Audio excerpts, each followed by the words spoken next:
My husband said, "My money is mine," until I became rich enough to leave him. After our wedding, we found out the babies had some health problems. Jake thought it made sense for me to stop working at my office job to take care of our sons and our apartment. Since special childcare would cost a fortune, I agreed it was the best plan. We rent a unit in this small apartment complex, 6 units total, owned by Mr. Peterson. One day, Mr. Peterson asked if I wanted to make some extra cash cleaning apartments when tenants moved out. I asked Jake what he thought, and he shrugged, saying he didn't mind as long as it didn't get in the way of my real job at home. We decided any money I made would be mine since it was extra work. For 3 years, I did this cleaning gig, eventually taking on other properties for Mr. Peterson too. It wasn't glamorous work, scrubbing floors and toilets after strangers moved out, but it felt good to earn my own money again, even if it was just a few $100s here and there. I just kept putting the money in my personal savings account, thinking it might be useful someday. When Jake's dad passed away in summer 2019, Jake got some money from his mom. I casually asked about it, just wondering how things were handled, and he completely blew up. His face got red, and he yelled that his inheritance and any future money from his family was his alone and not for our family budget. It felt like a punch to the gut, especially since I was the one staying home taking care of everything. Jake took several vacations with his brothers using that money. I didn't make a fuss about the trips, even though it hurt my feelings how angry he got just because I asked a simple question. Fast forward to fall 2021. My grandpa died. Since I'm his only grandchild and my parents are well off, he left everything to me. I just moved the money to my account without discussing it with Jake. I also rented out the farmland around grandpa's house but kept the house itself since it's near my parents. We live 4 hours from them. I didn't tell Jake anything because, hey, it was my inheritance, right? This January, Mr. Peterson told me he was selling our apartment building. With prices going up everywhere, I worried about how this would affect our budget. Then I realized I could use my inheritance plus my cleaning savings to buy the whole building. When Jake found out, he suddenly wanted me to put some of the rental income from the other apartments into our shared account. I was already letting him have more spending money for fun stuff. I reminded him about our agreement. We don't even have to pay rent anymore. We got into a huge fight right there in the living room. He was shouting that I was being unfair by not sharing the rental income, saying it was family money now that I owned the building. I couldn't believe he was saying this after how he'd acted about his own money. I finally just looked at him and told him that maybe if he felt that way,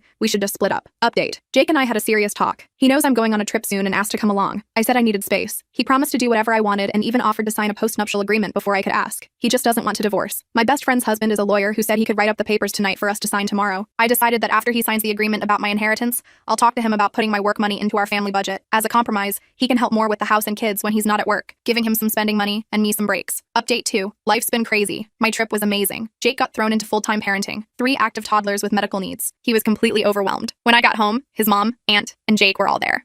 His mom always complains about what I feed the boys and how I dress them. While I was gone, she decided to do things her way. I'll just share one thing about each boy. Tommy is diabetic. I'm super careful with his food and worked with a nutritionist on his meal plan, the very foods my mother-in-law complains about. Jake and his mom couldn't keep Tommy's blood sugar stable. When I got home, my mother-in-law was almost crying because she had to keep pricking his finger, and Tommy now cries whenever she comes near him. Mikey wears hearing aids that cost $5,000 and need replacing every 6 months as he grows. The other boys are fascinated by them, and now one is missing. Danny has heart problems. Jake said the oxygen monitor kept going off when he tried to put Danny down. Jake never figured out that Danny hates anything on his face, so you have to rock him to sleep first and carefully put the oxygen tube on his nose.